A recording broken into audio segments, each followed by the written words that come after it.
Le futur d'Ukraine est en jeu. Le président ukrainien Volodymyr Zelensky a annoncé la volonté de son gouvernement d'organiser des élections, dans les 60 à 85 jours, à condition de recevoir des garanties de sécurité solides de la part des États-Unis et de leurs alliés. Cette déclaration intervient après une nouvelle pression de la part du président Donald Trump, qui accuse l'Ukraine de manipuler le conflit avec la Russie pour éviter les processus démocratiques.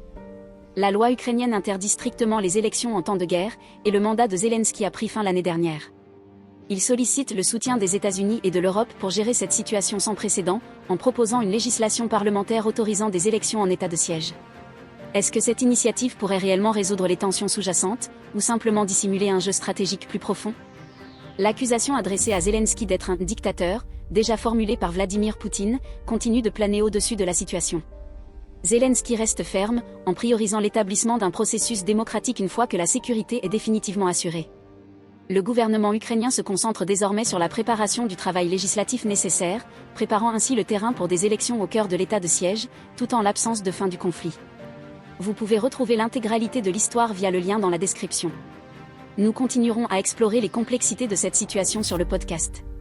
N'oubliez pas de vous abonner et de partager vos réflexions sur cet instant crucial de l'histoire ukrainienne.